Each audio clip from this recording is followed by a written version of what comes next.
Well, I hope you all enjoyed the footage, and hopefully you're staying around so I can share with you my learnings and setup and settings. Starting with the gear, I used the Helios 44-2 f2 lens. The Helios is attached to the Metabones Speedbooster 0.71 locking EF mount. Now Viltrox does have a cheaper Speedbooster as well. It's about half the price. However, I wanted a locking EF because it's a much more secure fit.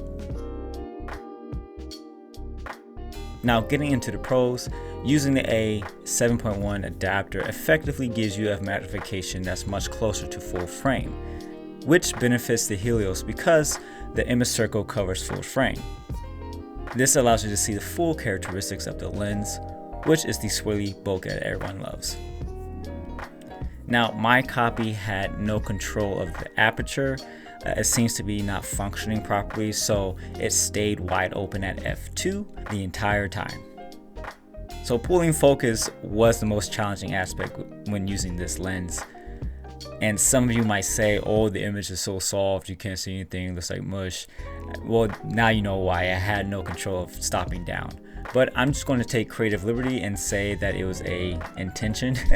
And I do like the texture coming from this lens. Now when it hit focus, when it nailed that focus, it just looks beautiful in my opinion.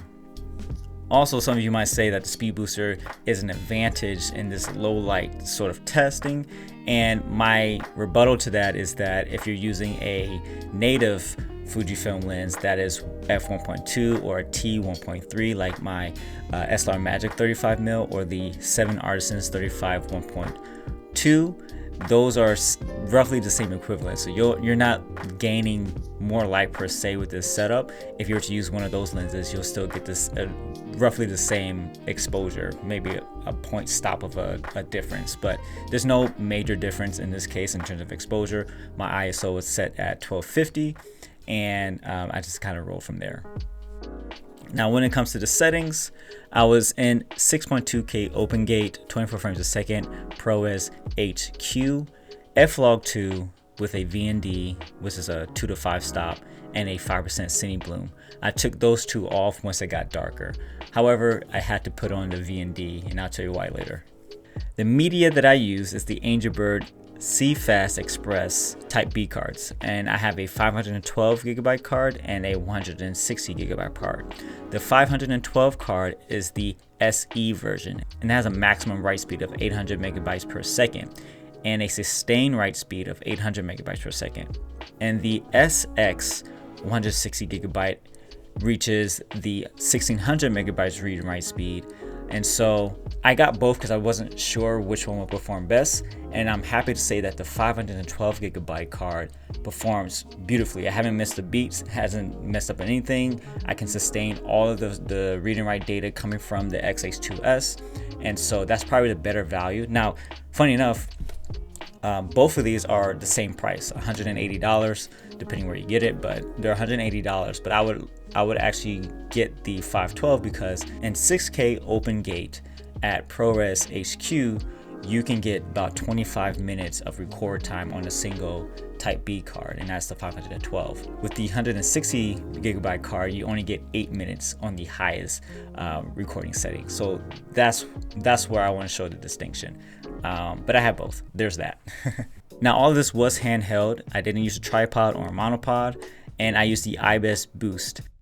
However, there are a few shots that I wanted just no movement at all, and so I used the stabilization camera lock-off feature in Davinci Resolve to get a very stable, and it looks like a tripod to be honest, and I think it looks really great.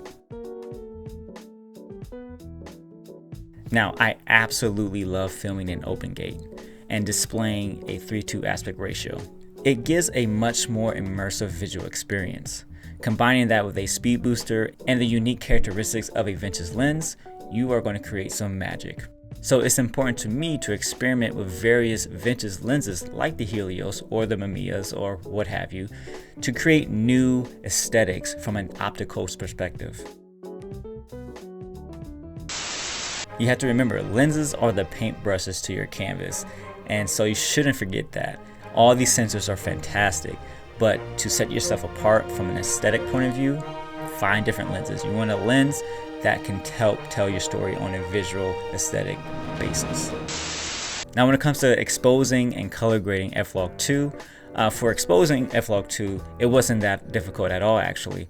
Most of the time I actually had to put on the ND because there was too much light. But also taking advice from Evan Snyder, that is, he is a colorist, I was making sure my exposure for f-log2 was hovering around 0.3 or 0.6 because there's so much detailed and rich information in the midtones of f-log2, so you have so much latitude to kind of play around with and just really push and pull that. If you're not clipping your highlights and you're not crushing your shadows, you have all that information smack dab in the middle of your waveform. Now, I was very surprised how much light there actually was at this fair. They had a ton of large floodlights just dumping light into the area that we were in. That's why I had to use the ND filter more than I had thought in some cases. But ISO 1250 is very clean. Like, I didn't notice any crazy digital noise, and if there was, the digital noise coming out of the XH2S is actually quite pleasing. It reminds me a lot of the Blackmagic digital noise. It's not distracting like with digital chroma. It's a very nice pattern, I think.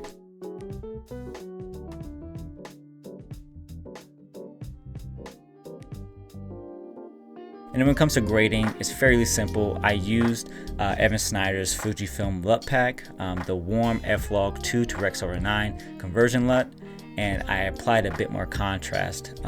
Now, I didn't sit there for hours to tweak every little thing. I got to a point where I actually liked it, and I just moved on from there. So I do recommend checking out Evan's lens. I'll link it in the description below. I'm also testing out another very talented filmmaker. I won't say who it is yet because I don't know if he wants me to say anything, but he has some LUTs coming out for the XH2S, and I can't wait to share that with you all later.